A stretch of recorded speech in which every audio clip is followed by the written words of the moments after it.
क्षेत्र का औद्योगिक क्षेत्र पांवटा साहिब कालाम माननीय रेलवे के सदस्य साथ जोड़ा जाए। सभापति महोदय, आपने मुझे बोलने का मौका दिया। मैडम, आपका शुक्रिया। बहुत धन्यवाद। बजट की स्पीच में फाइनेंस मिनिस्टर ने 4 बिरादरियों का जिक्र किया। भारत की सबसे बड़ी अक़लियत मुसलमान है, 17 करोड़। मैं हुकूमत से जानना चाहता हूं कि क्या 17 करोड़ मुसलमानों में गरीब नहीं है, नौजवान नहीं है, किसान नहीं है, ख़वातीन नहीं है? वतन अजीज़ में सबसे गरीब मुसलमान है, सबसे ज़्यादा नाखवानगी मुस्लिम ख़वातीन में। AIDS और PLFS का डेटा ये बताता है कि मुसलमानों में सबसे कम असासे हैं और कंजम्पशन लेवल दूसरे मजहबी ग्रुपों के बनिस्बत सबसे कम है। तालीमी इदारों में मैडम 15 और 24 साल की उम्र में भर्ती एनरोलमेंट में मुसलमानों की सिर्फ 29%, शेड्यूल कास्ट की 44%, हिंदू OBC के 51% और हिंदू अपर कास्ट की 59% है। हायर एजुकेशन मुसलमानों का एनरोलमेंट सिर्फ 5% है। PLFS का 2018-19 का डेटा वेज एम्प्लॉयज़ बताता है कि मुसलमान 22% थे, 2022-23 में 15% हो चुका है। सेल्फ एम्प्लॉयमेंट में मुसलमान, हिंदू, सिख से ज़्यादा 58.4% है। रेगुलर वेज एम्प्लॉयमेंट में सबसे कम मुसलमान है 15% और कैजुअल लेबर में सबसे ज़्यादा मुसलमान 26% है। तो मुसलमानों का शेयर रेगुलर एम्प्लॉयमेंट में लॉस हो रहा है एम्प्लॉयमेंट का। मुसलमान नौजवानों का ना रोज़गार मिलता है, ना तालीम के मौक़े, ना हुकूमत उनको कोई तरबियत सहूलत दी जाती है। मैं मोदी हुकूमत को एक मुसलमानों का एक अछूत बना दिया है, ना कोई सियासी नुमाइंदगी है, ना मुल्क की तरक्की में इनका कोई हिस्सा दिया जा रहा है।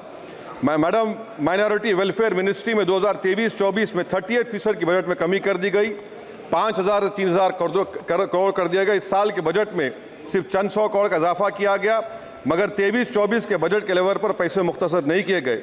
ये मोदी हुकूमत की बदनीयती और झूठा कमिटमेंट है, झूठा कमिटमेंट अक़लियतों के ताल्लुक से। तालीम के उस अक़लियती स्कॉलरशिप मैडम अक़लियतों के गरीब तलबा और तालिबात को जियाती रकम में कमी कर दी गई। 2019 में मोदी ने कहा था कि 1 करोड़ स्कॉलरशिप दिए जाएंगे, अब सिर्फ 58 लाख दिए जा रहे हैं। 47% अक़लियती एप्लीकेंट्स को हर साल स्कॉलरशिप से महरूम कर दिया जा रहा है।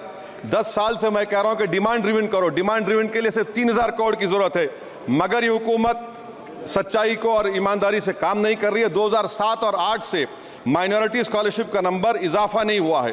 Pre matric scholarship madam Kundu committee ने कहा कि मुसलमानों में drop out rate primary level पर होता है, तो हुकूमत ने 9th क्लास से प्री मैट्रिक स्कॉलरशिप पैसे दे रही है। NDMC की इक्विटी मैडम 800 करोड़ एक मजाक है। PMGAV के में 910 करोड़ दिए गए।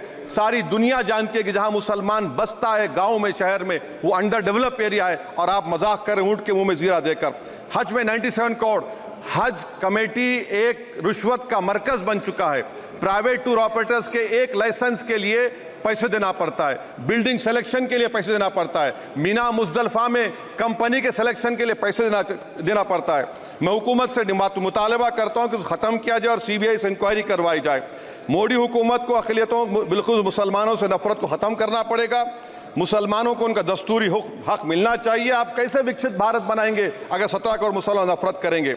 मैडम, पूरी स्पीच में फाइनेंस मिनिस्टर के बच्चों का जिक्र नहीं है। आज हमारे देश में 66 लाख बच्चे रोज भूखे सोते हैं। 46 मिलियन बच्चे स्टंटेड हैं मेल न्यूट्रिशन की वजह से।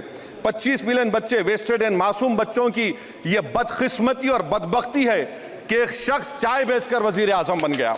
LTC long term capital gain tax madam was decreased from 20 to 12.5%.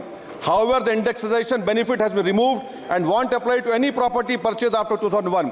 This will be detrimental to the growth of real estate, limit household capital formation and impact employment generation in construction sector. This change in LTCG is a quasi-wealth tax on household, particularly the middle class. Internship program madam 5 साल में आप 1 करोड़ लोगों को intern कराएंगे, यानी एक company को 4,000 लोगों को ट्रेन करना पड़ेगा। मुझे बताइए क्या ये बड़ी कंपनी का माने क्या है? It is unachievable. Will it be based on market cap, revenue, employ size?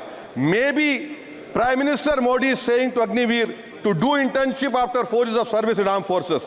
Madam, 21 billion people have given up all hope and stopped looking for jobs. This brings down to 9% eligible population that is either employed or they are looking for jobs. Maybe finance minister can introduce a Berozgar tax and tax unemployed as well. No significant increase for social welfare, healthcare. It looks like Prime Minister Modi is saying देश की middle class की संपत्ति पर पहला हक हमारे alliance का है. In real terms, when adjusted to inflation, the allocation of health AB PMJ has declined. Modi is saying he said heal in India during G20. The reality is India is hurting. Madam, this government wants to increase FDI from China. Is the Prime Minister not concerned that our armed forces cannot patrol 26 patrolling points out of 65 in Ladakh? Maybe the Prime Minister wants the Chinese monopoly Indian markets. Import from China have crossed 101 billion 2024. Prime Minister Modi says Khelo India, but in reality the budget has shown that Modi government policy is Jhelo India. गरीब, middle class, farming, city dwellers, men and women, सब मोदी को झेल रहे हैं. Madam, in the current financial year, in February 5th, 15,993 MSMEs have been closed. Total MSCs closed have 35,680. Andhra Pradesh bifurcation. This parliament passed a law. For last 10 years, Modi government has shown their intellectual dishonesty in not giving ITR, IIM, Bayaram Steel Factory, Railway Corridor Hazipet, recognition of Palmaru as National Irrigation Project. This shows intellectual dishonesty of this government. Madam, I end my speech by quoting a famous poet, and I'm amending certain verses. 133 crore इंसानों, जिंदगी से बेगानों, सिर्फ हुक्मरानों ने हक तुम्हारा छीना है. खाक ऐसे जीने पर यह भी कोई जीना है. बेशऊर भी तुमको बेशऊर कहते हैं. सोचता हो ये नादान कैसे हवा में रहते हैं. 133 करोड़ इंसानों, कब तक ये खामोशी? चलते फिरते जिंदानों, गरीब खवातीन, नौजवानों, किसानों से रोने की सदाएं आती हैं. जब शबाब पर आकर खेत लहलाता है, किसके नयन रोते हैं, कौन मुस्कुराता है?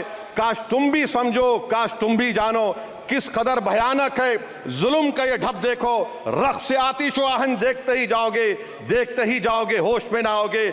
और अनएम्प्लॉयमेंट पर अभी बोला गया नौकरियां दे रहे हैं, तो शायर ने इनके बारे में अच्छा कहा कि फूल शाखों पर खिलने लगे तुम कहो, जाम जिंदों को मिलने लगे तुम कहो, चाक सीनों के सिलने लगे तुम कहो. इस खुली झूठ को, जहन की लूट को मैं नहीं मानता, मैं नहीं जानता. शुक्रिया मैडम.